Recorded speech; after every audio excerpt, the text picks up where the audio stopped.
रूस यूक्रेन युद्ध के बीच एक बड़ी और बेहद संवेदनशील घटना सामने आई। नमस्कार, मैं आपके साथ विभा उपाध्याय और आप देख रहे हैं न्यूज 18 बिहार झारखंड का डिजिटल प्लेटफॉर्म।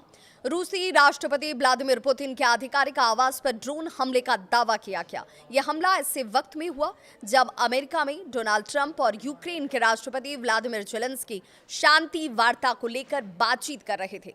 यानी जिस वक्त जंग रोकने की कोशिशें चल रही थी, उसी वक्त हालात और ज्यादा बिगड़ने का दावा सामने आ गया। हमले का दावा क्या है, ये भी जान लीजिए। रूस का ये आरोप है कि यूक्रेन ने उत्तर पश्चिम रूस के नोवगोरोड क्षेत्र में स्थित पुतिन के सरकारी आवास यानी कि वाल्डाई रेजिडेंस जो उनका है, वहां पर 91 लंबी दूरी के ड्रोन से हमला करने की कोशिश की। रूसी विदेश मंत्री सर्गेई लावरोव ने दावा यहां तक किया कि रूसी एयर डिफेंस सिस्टम ने सभी ड्रोन को हवा में ही मार गिराया।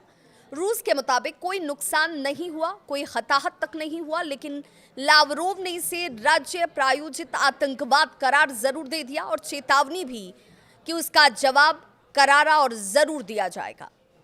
ट्रंप की तरफ से एक बड़ा रिएक्शन इस हमले के दावे के बाद आता है, जिसमें अमेरिकी राष्ट्रपति डोनाल्ड ट्रंप का बयान कहता है। उन्होंने कहा कि पुतिन ने मुझे फोन कर बताया कि उनके घर पर हमला हुआ, ये अच्छा नहीं है, इसमें मैं बहुत गुस्से में हूं। ट्रंप ने यह भी कहा कि यह शांति वार्ता के लिए बेहद नाजुक समय है और किसी नेता के घर पर हमला करना हालात को और बिगाड़ सकता है। हालांकि ट्रंप ने इस बात को भी जोड़ा कि उन्हें नहीं पता कि हमला सच में हुआ है या नहीं हुआ, लेकिन पुतिन ने उन्हें इसकी जानकारी जरूर दी। व्हाइट हाउस ने इस फोन कॉल को सकारात्मक और रचनात्मक दोनों बताया। शांति वार्ता पर खतरा ये इसे कैसे माना जा रहा है, ये भी जान लीजिए। तो ये ऐसे समय में सामने आया हमला जब ट्रंप प्रशासन रूस यूक्रेन युद्ध को खत्म कराने के लेकर कोशिशें करने में जुटा हुआ है। हाल में फ्लोरिडा में डोनाल्ड ट्रंप और राष्ट्रपति जेलेंस्की की बैठक हुई थी। शांति समझौते को लेकर प्रगति की बात कही गई थी।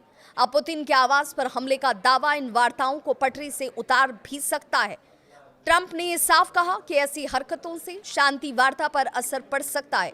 यूक्रेन ने आरोपों को हालांकि झूठा बताया। यूक्रेन रूस के आरोपों को पूरी तरह से खारिज कर रहा है।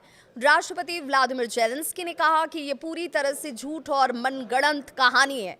इस शांति वार्ता को नुकसान पहुंचाने और नए हमलों का बहाना बनाने की कोशिश के तौर पर इसे देखा जाना चाहिए। यूक्रेनी विदेश मंत्री ने भी कहा कि यूक्रेन केवल वैध सैन्य ठिकानों को ही निशाना बनाता है, किसी नेता के निजी या सरकारी आवास पर नहीं।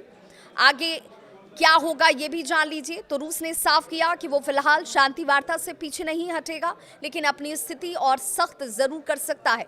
विशेषज्ञों की माने तो अगर ऐसे आरोप और प्रत्यारोप बढ़ते रहे तो रूस और यूक्रेन युद्ध में शांति की राह मुश्किल हो सकती है। ट्रंप प्रशासन की प्राथमिकता युद्ध को रोकना है, लेकिन इस ड्रोन हमले के दावे ने पूरी जैसी प्रक्रिया को एक बार फिर से खतरे में लाकर खड़ा कर दिया हो। तो सवाल भी उठता है कि क्या पुतिन के घर पर हमले का दावा सच में एक बड़ा टर्निंग पॉइंट बनेगा, या फिर ये जंग की राजनीति का एक और मनोवैज्ञानिक दांव है। स्थिति पर पूरी नजर दुनिया की टिकी हुई है। इस खबर पर आपकी क्या है राय, जरूर साझा करें।